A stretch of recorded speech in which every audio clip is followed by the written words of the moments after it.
Szukasz dużego, rodzinnego samochodu, ale nie chcesz minivana. Oto Toyota Highlander, amerykański sen, made in Japan. Właściwie made in the USA, bo Highlander produkowany jest w Princeton w Indianie. Zapraszam na test.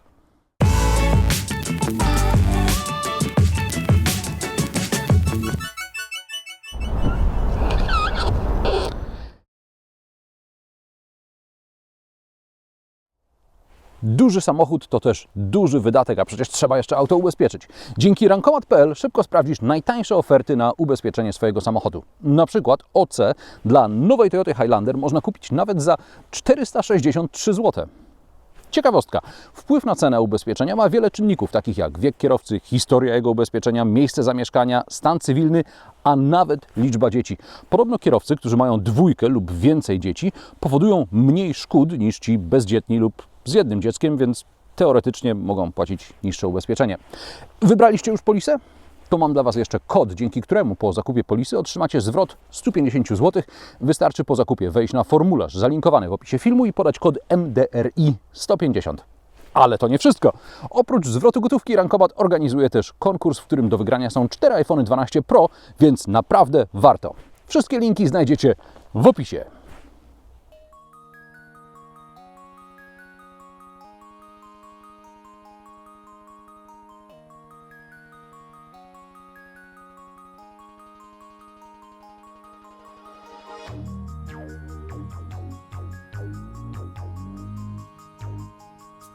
Co to jest Toyota Highlander? To duży na europejskie standardy lub średni na amerykańskie standardy SUV lub crossover. W Stanach Highlander to podmiejska alternatywa dla terenowej Toyoty 4Runner. W Polsce dla małego Land Cruisera, bo duży nie jest już oferowany. W gamie Toyoty Highlander plasuje się powyżej RAV4. W Stanach jest też bardziej przygodową alternatywą dla minivana Sienna. Co to znaczy duży SUV? Toyota Highlander ma prawie 497 cm długości i jest dłuższa od BMW X5, Forda S-Maxa i Galaxy, to już 3, Kii Sorento, Mercedesa GLE, Renault Espace czy Volkswagena Charana. Ale większość z wymienionych powyżej modeli ma dłuższy od Highlandera rozstaw osi, co i tak nie ma znaczenia, bo jak się za chwilę przekonasz, wewnątrz jest bardzo dużo miejsca. Większe od Highlandera są m.in. nowe Land Rovery Defender oraz Discovery i nieoferowana w Europie Mazda CX-9. Zacznę od bagażnika, który w konfiguracji 5-miejscowej ma około 600 litrów do linii okien. Trochę więcej z kanapą przesuniętą maksymalnie do przodu, trochę mniej z kanapą w pozycji standardowej. Kanapę można przesuwać o 18 cm. Więcej o tym za chwilę. Po złożeniu oparć w drugim rzędzie pojemność bagażnika rośnie do ponad 1900 litrów. Długość przestrzeni ładunkowej to około 2 metrów przy przednich fotelach ustawionych dla kierowcy średniego wzrostu. W najwęższym miejscu między tylnymi kołami jest 114 cm, więc dwie dorosłe osoby mogą się tu spokojnie zdrzemnąć. Toyota Highlander jest samochodem 7-miejscowym. 7-miejscowe samochody oferowane w Europie często nie mają dużo miejsca za trzecim rzędem siedzeń. Na przykład Kia Sorento ma za trzecim rzędem siedzeń mniej niż 200 litrów. Toyota Highlander ma niecałe 270 litrów, wliczając w to schowek pod podłogą. W tym schowku mieści się m.in. roleta. Dopiero Mercedes GLS ma grubo powyżej 300 litrów w konfiguracji 7-miejscowej. Fotele w trzecim rzędzie mają regulowany kąt oparcia. Najwygodniej otwiera się je od strony bagażnika, ale od biedy da się je też złożyć od strony przedziału pasażerskiego. Bagażnik można otwierać i zamykać gestem, przyciskiem lub z pilota. Przed otwarciem z pilota trzeba najpierw odryglować zamki. W trzecim rzędzie jest bardzo dużo miejsca. Poza Mercedesem GLS czy BMW X7 ostatnio tyle miejsca pamiętam w Mazdzie CX-9. Nawiasem mówiąc, w CX-9 było minimalnie więcej miejsca i siedzisko było troszkę wyżej. Jak widać, od biedy mieszczę się tu nawet bez przesuwania foteli w drugim rzędzie, ale wystarczy dosłownie parę centymetrów i już robi się znośnie.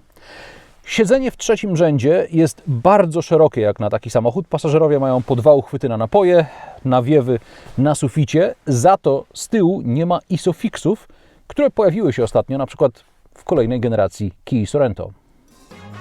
Wsiadanie i wysiadanie jest zaskakująco wygodne. Z trzeciego rzędu mogę bez problemu nie tylko przesunąć fotel, ale też pochylić oparcie, żeby wydostać się z samochodu. Uwaga przy wysiadaniu, bo wprawdzie drzwi zasłaniają progi, ale w te uszczelki zbiera się mnóstwo piachu i błota.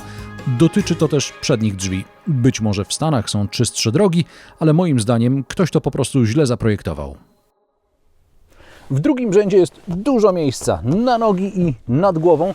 Nawet po przesunięciu kanapy o te całe 18 cm do przodu zmieści się tu dorosły. Dźwignie do przesuwania i składania foteli są po stronie drzwi, więc łatwo się nimi operuje, stojąc na zewnątrz.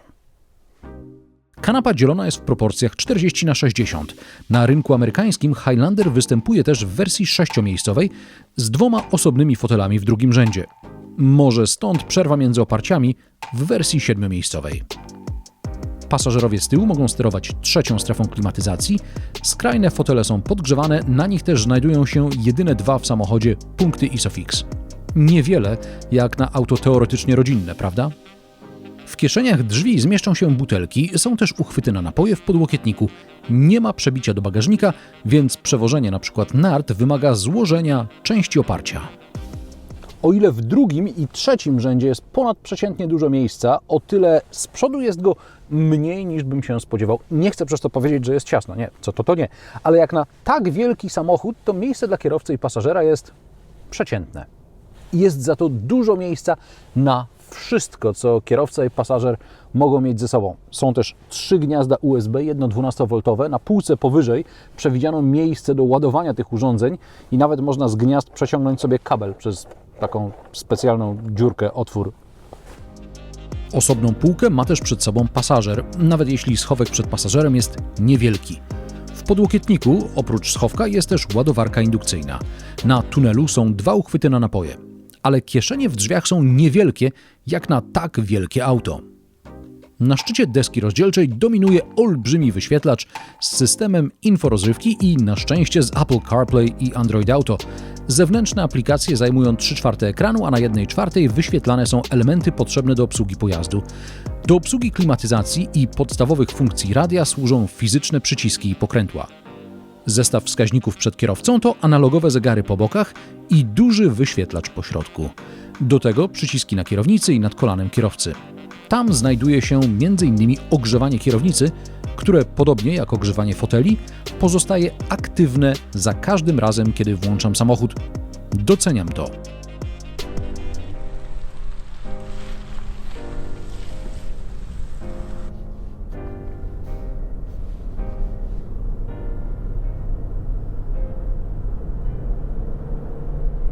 Na drodze Toyota Highlander sprawia wrażenie dużego auta. Niby jest porównywalnych rozmiarów co BMW X5 czy Renault Espace, ale te dzięki zastosowaniu tylnej osi skrętnej są bardziej zwrotne. Highlander najlepiej nadaje się do jazdy na wprost. Wprawdzie pomaga kamera 360, ale manewrowanie Highlanderem w mieście oznacza zawracanie na 4-5 razy. Promień skrętu to niecałe 6 metrów. Nawet jeśli zmieścisz się między auta na parkingu, zwykle kończy się to przeciskaniem przez szparę w uchylonych drzwiach. Weź to pod uwagę.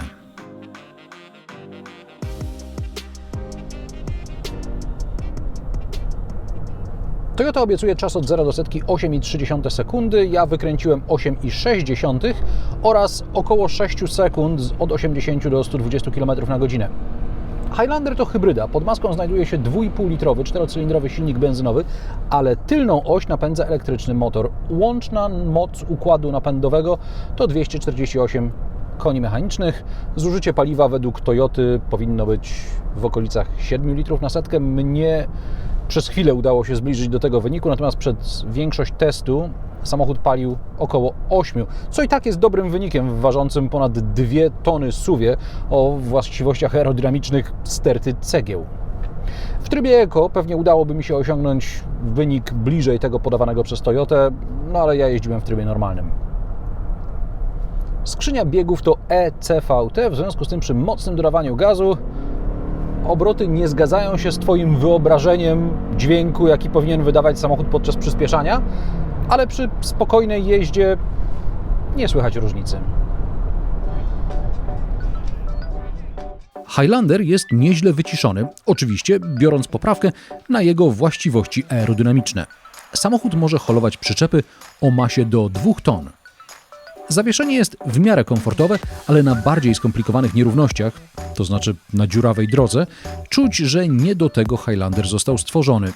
Na zakrętach auto się przechyla, więc po parudziesięciu kilometrach instynktownie zdejmujesz nogę z gazu, widząc zakręt na horyzoncie.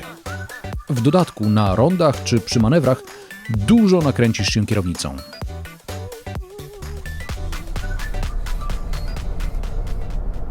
Systemy wspomagające kierowcę w Toyocie Highlander są, ale podobnie jak w większości modeli Toyoty można odnieść wrażenie, że inżynierowie zostali zmuszeni do ich zastosowania i specjalnie nie przykładali się do tego, żeby naprawdę wspomagały kierowcę, a nie głównie przeszkadzały.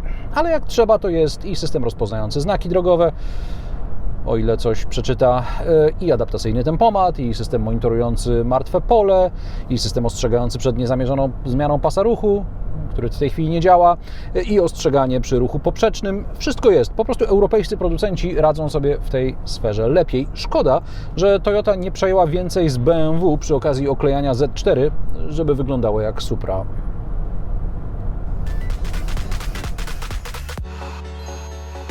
Toyota podaje, że Highlander ma 20-centymetrowy prześwit i może brodzić w wodzie o głębokości do 40 cm. Producent podaje też kąty natarcia, rampowy i zejścia, odpowiednio 18, prawie 17 i prawie 23 stopnie. Samochód ma specjalny tryb trail, szlak, ścieżka, w którym napęd na wszystkie koła działa bardziej agresywnie, co widać podczas mojego podjazdu pod wzniesienie na ukos. Wymuszam tu sytuację, w której 2 koła mają ograniczoną przyczepność. W trybie terenowym czuć i widać, że samochód radzi sobie lepiej niż w trybie drogowym.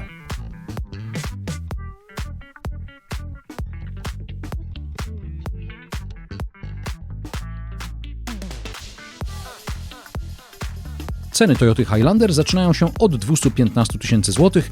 Testowy egzemplarz w wersji Executive kosztuje 250 tysięcy. W tej cenie w segmencie 7-miejscowych SUV-ów z napędem na wszystkie koła nie ma dużego wyboru. Jeśli masz gromadkę małych dzieci i myślisz, że oto trafiła Ci się doskonała alternatywa dla minivana, muszę Cię zmartwić. Z 2 Isofixami to słaby wybór, ale jeśli Twoje dzieci mają powyżej 150 cm wzrostu, wtedy one docenią dużo miejsca nawet w 3. rzędzie, a Ty docenisz dużo miejsca nawet za 3. rzędem, gdzie jeszcze zmieszczą się ich plecaki czy zakupy. A co Ty sądzisz o Toyocie Highlander? Napisz mi w komentarzach pod filmem. Jeśli podobają Ci się moje sarkastyczne, do rzeczy, a może nawet nieco zabawne testy, zasubskrybuj kanał Marek Drives i daj łapkę w górę. Naciśnij też dzwoneczek, aby nie przegapić nowych odcinków. Chcesz więcej i na luzie? Wbijaj na kanał Ania i Marek jadą, link na ekranie. A pełną wersję tego testu obejrzysz na antenie kanału Motowizja w programie Motojazda Garaż Motowizji. Premiera w niedzielę o 12:00, powtórka w poniedziałek o 20:00.